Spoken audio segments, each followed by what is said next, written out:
So I took the time to make some changes and show you guys some gems, right? Drop that like. We're going to go over here to Lonzo's playmaking and realize that he does not have handles for days on at all. Nowhere. So in that 2K clip, we can start to tell now that, okay, they made a huge nerf because Lonzo still has an 85 ball handle. So let's just think about you having an 85 ball handle in 2K22, right? Next gen. And you not using any dribbling badges, and then you trying to use power moves. Now understand the power moves have gotten a little nerf. You understand? So this, just think about the left riding speed boost animations have gotten a nerf.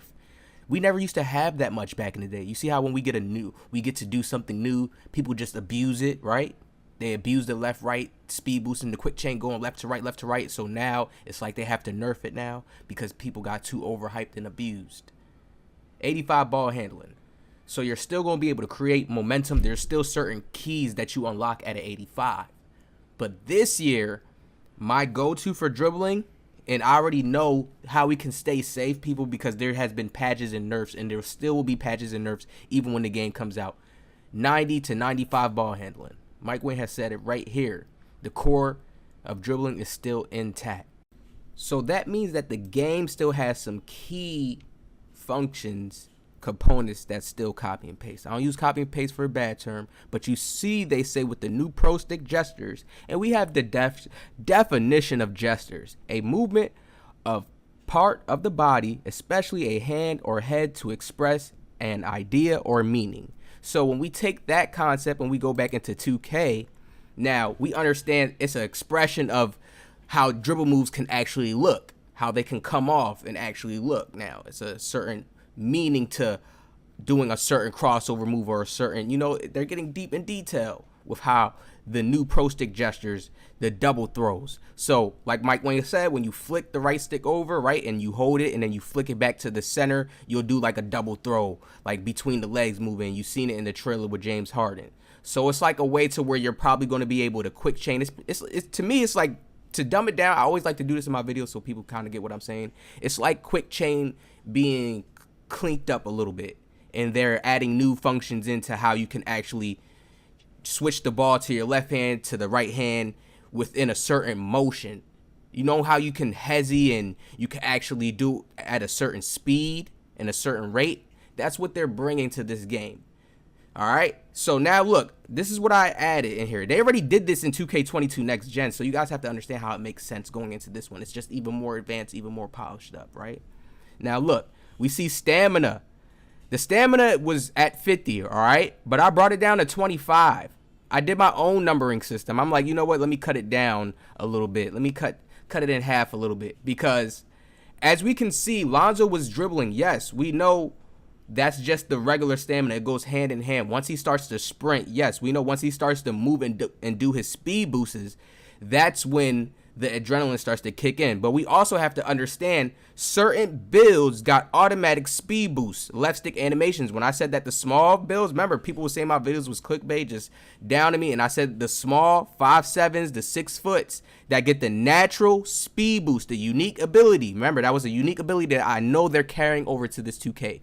When they get those automatic, and remember how they said the left stick was OP.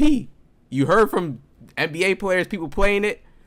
When they get that automatic speed boost with the left stick to go past you now, we heard that 2K dev said that the defensive window gaps are way more tighter now and smaller. So now players are going to be able to get past you way more with this left stick now. All right. But so they're making it easier to get past players. They said the window box was smaller. They're making it easier to get past players, but also defense is favored. You see how they're on both sides of the fence? I understand that this game is just a more balanced version of what we was playing last year. More balanced, taking away the ability how players was utilizing the glitch builds.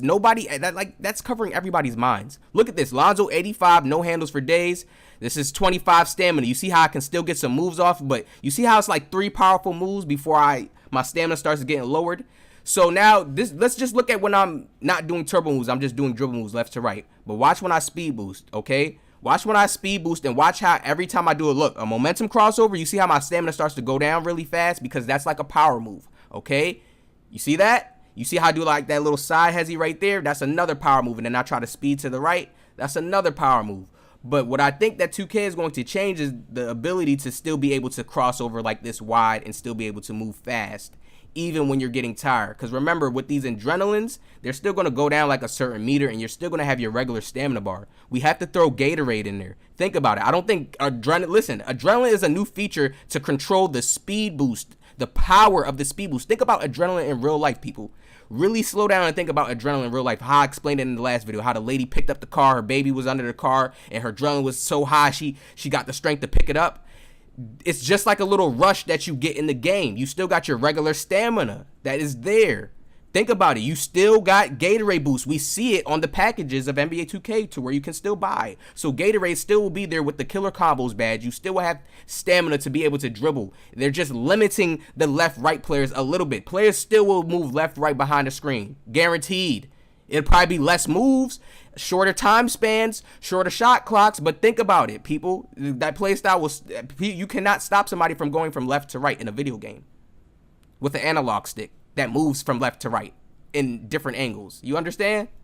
But they're doing things to limit it, slowing down the attempts of speed boost that we actually have. The powerful speed boost is like that launch, being at the fastest speed. You see that launch I just got? That's at a slower speed because my stamina is already low. Think about that. So we understand we have this system like this, right? So imagine when you have a higher stamina, faster speed, your adrenaline bars are there and you use them. Everybody has to use them wisely. Certain players' adrenaline, when they use their adrenaline, they're going to take off faster because they got faster speed. Some adrenalines, they're probably going to be a little bit stronger in the paint when they go for a block because they got a higher block strength. They got everything in the paint, what they need. You see what I'm saying? So I think adrenaline is throwing everybody off because it's like they think that nobody's going to be able to dribble. You seen Lonzo's stamina bar was there, and I just showed you guys that Lonzo does not have handles for days in NBA 2K22 next gen. So don't make it seem like, oh, nah, they're going to give Lonzo gold now in NBA 2K23 next gen. No. Lonzo 85, no, he doesn't have the handle to really do it. So them showing Lonzo was just like a cheese to kind of like scare us. That's how I look at it. To kind of like just make players like, okay, dang. Yeah, the stamina definitely is limited. Don't get me wrong. We could probably definitely tell that, yeah, they probably lowered it. But no, when you have it at higher tier, you're going to be able to dribble around for a good bit of time. Not to where you're going to be able to run the shot clock up. It's probably not going to make sense based on their certain new math system, new badge layouts, how they got the game, how it's going to play out, the new contest system, everything. So it's not going to make sense to do it, but we're going to notice the change. And we're going to see still how we can still dribble and get moves off. Now, this is Curry. He has gold handles for days at a 95 ball handling. And you see at the 25 stamina, when I lower it down to 25 stamina, you see when I do certain power moves, look, boom. One, that's a power move because you see we start to get a little leap off, but it doesn't take us down too much. We do a snatch that takes away the stamina a little bit. We do this little cross. You see it's not taking anything away. Look, watch when we speed boost, though. This is just me dribbling. I feel like when you have killer combos at a high tier, at a high level, come on now, you're good to go. Come on, you good to go. You have to start thinking about like this. Think of adrenaline as a good feature, but it's like chess. Just like how we have core badges now, it's like chess. The adrenaline boost may be good when we actually go for a block, when we actually may go for a speed boost attempt, and we still may have a remaining stamina. Remember, when you still have stamina without gym rat, and you have a certain ball control, you get automatic speed boost animations. Don't you know how when you on a small player, any of my guys out there who played on a 6 foot smaller, don't you know when you use your left stick and then you start just holding on turbo a little bit and you start speed boosting a little bit, or not even holding on turbo sometimes. You just dribble in a certain way and then you get this automatic little speed boost animation where you speed up a little bit. Then you can do a move out of it. That's what having good ball control is going to give you and benefit you. Now, they patching the ability to how bigger players was able to still speed boost and keep dribbling and speed boosting and keep dribbling and left to right and then going and just dunking in the paint. They're slowing that down. They're going to give the abilities to where you got to be a guard now. You really got to be able to handle the rock now. Because I know they're going to change up the point system. I can see it by the swings only and the jump shots. Guards only. You see Kyrie and Steph there for the highest attribute wise. That already lets me know how the builder can look, because it's like, okay, damn, these jump shots, so those attributes have to correlate to unlock those jump shots, and it says smalls only. Wow, so they got small swings. That those words alone needs to let you understand, like, okay, there's going to be limitations. We still gonna probably have what we want to have, but there's gonna be limitations, right? So you look at this clip right here. This is how I feel like NBA 2K23 next gen dribbling is going to look like. Now, this is still in a game where it's CPUs. There's no gym rat on this player. He's not on the highest tier and level, but this is gold with Curry, and I turned stamina down a little bit because that's what they're doing. Honestly, they turn down the stamina, and just imagine having adrenaline on your player. Look at my stamina bar and look how fast the stamina bar is going down, because we've seen how fast Lonzo's stamina bar is, and then just count my speed boosts as the adrenaline speed boosts. That's how the game's going to play out for them to limit that left-right ability. I'm telling you, you probably still going to be able to get a fast launch animation if you do a stop dribble and then you have first quick step and you speed off, right? Yes. You'll probably still get a launch animation, but it won't be as strong as your adrenaline launch animation, if you understand where I'm coming from. It won't be as strong as that one. So the amount of space you'll probably be able to create is not that much. Somebody probably get the clamp animation to stop you. He'll probably use his adrenaline and stop you at the right time if he predicts properly. Because remember, it's going to be a predicting game out there now with this new adrenaline feature. That's what you really got to worry about. You're going to know when to use it at the right times and stuff for yourself. But when it comes against, with this defender, I don't know how he's playing. When is he going to use his adrenaline? Does he have one charged up? Did he use it already? This is where you have to pay attention to detail on the court now and really be IQing it up now. This is IRL basketball coming into play. This is what the adrenaline feature really does. But does it stop you from really moving fast? No. I showed videos of 17, 16. All the games were way slower than this. You heard that 2K Dev said this game is glitchy now and it looks really glitchy just because it doesn't look like it's not playing out smooth. So that tells me they're going to go with a smoother system, slow it down. We still going to be fast because a point guard's still going to be fast. You're still going to notice a faster speed. When you was a point guard at 17 and you had the fastest speed, you noticed you was faster than certain other players. Yeah, certain other players could keep up with certain builds and stuff like that, but you noticed that you had a fast point guard speed, basically. Now, remember how they said they making it easier to get to the rack and finish. They making that easier. We had that experience in other 2Ks where it was very easy to finish, fairly easy. That's why everybody just go to the rack and do that little layup and just go lay it up at the rack. We had those 2Ks. So watch how, even though how Curry's stamina is low, his regular stamina, remember, we're going to have adrenaline boost on top of this regular stamina. Even though his regular stamina is getting low, you see how I can still do speed boost launches, right? Certain speed boost launches. Remember, we get ugly speed boost launches when we don't use our stamina fully. We can still do a certain launch animation if we cross over and speed up a little bit, right? Now, the only way for them to make sense out of this is to break down speed boost animations, like I said. I feel like even when you have your stamina bar and it's low, you're still going to be able to get certain speed boost animations, even with your adrenaline bars being depleted. Your stamina bar is not going to be depleted. Your adrenaline bar is going to be depleted. So the power of your speed boost impact probably won't be as strong. You see what I'm saying?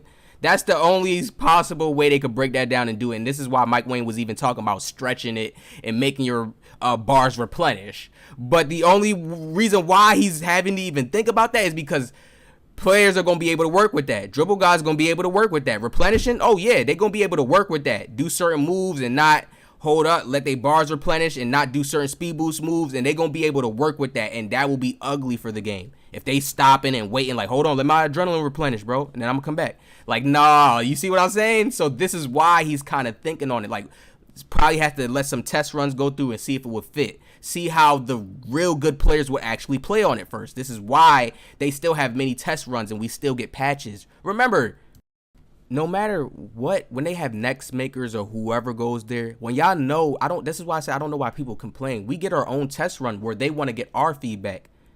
Remember, the next maker players, whatever, even if they play a little bit park, it's still not the sweatiest of the sweatiest. Think about it. Or just even players who just get deep detailed into the game, or the content creators who's in the flow with the sweats, who are really deep detailed into the game. You know, a lot of times it's people that you probably don't really know of, or you know, certain, you know how people complain about that, but it's like, yo, remember, they have to release the game to the public, and then that's how we see how the whole meta plays out, the whole flow. Think about that. We don't see the meta from the next makers. They don't show us the meta of the game. The meta comes once the game comes out, once people start getting the feel of the game. And that's where people don't stop at and be like, oh yeah, hold on. So we know patches is going to come. It comes every year. They have never had it to the point where the first time we all playing, things feel smooth. People stroking, things. Sometimes it was bad, like, oh, people wasn't shooting off the rip at first and stuff like that. Everybody in my career, but y'all know once people playing, the game feel good. Once people unlock badges, everything feeling good. Then 2K sent in a patch. Y'all know how it goes. The complaining is always gonna be there every year, and this is the IRL basketball year, the realistic year. Y'all don't think the complaint is gonna be here? Them limiting stamina, the zigzag this year, so we know that stamina just got to hit. Let's just dumb it down and make more sense out of it, rationalize it a little bit better. Let's just say stamina got to hit. Think about how much, you know, when the left guard, let's say the left right guards will have about like maybe 8 to left rights, 8 to hezzies to where their stamina is not even depleted because they got all these Hall of Fame. Limit that to like four good ones, and maybe when they adrenaline bars is done, they still could move around a little bit depending on their ball handling if it's high, like in the 90s range. But think about that, like, nah, they getting hit a little bit more. They're gonna have to do a little bit more bailout passes this year. Like, damn, I need help. Nah, I don't got it this shot. Older 2Ks, it was a little bit like that. It became more easier in these 2Ks with the tight handles, the left to right with the quick chain, just moving too fast. People can't stick with that because the new sliding technology, where you have to actually slide and get in front of your defender. They felt defense was too easy. It was giving free clamp reward and stuff like that. I get it. So my best kind of way to put this to y'all, to make this a little bit more easier, don't look at it like stamina is depleted. You know, if you really playing realistic, you're not just spamming your stick aimlessly like they said. You ain't gonna waste your stamina like that. Your stamina bar will recharge when you do certain moves. You'll use your adrenaline wisely. And I remember how I said adrenaline is like just more of a power you start to use. Remember, you still have that stamina bar to where you can stop and do a first quick step move and speed off. Still, there's no way they can just, oh, after your adrenaline's pleated, you're just running, you can't move fast no more. Think about that. No, it doesn't make sense. The adrenaline is probably just a stronger speed boost that helps you create way more space. So people probably gonna be able to stay with you a little bit more, or latch onto you more, because you're not gonna have those strong adrenaline boosts to really speed off the way you want to. That stamina, you're going to have a good stamina, good ball handling, and have the right playmaking badges to really move efficiently. You see what I'm saying? That's just kind of look at it like that. It makes it easier. So when you want to build your player this year, just look at the NBA play styles. They go into IRL realistic basketball. So just look at your favorite player and look how you would build and construct him. Y'all know I'm going to be dropping the build videos when 2K23 come out. I got y'all. I'll be making the best NBA player builds for y'all. But for y'all own self, so you could do your own research, just go watch some real life basketball. Y'all see how I showed that T-Mac clip in my last T-Mac video? Something like that. So you can see his play style. You can see how his jump shot will probably come off, play out okay. You see the type of shot zones he's taking his shots in. You know, all those deep details, all right? So hit that like button, subscribe, and I'll see y'all in the next one.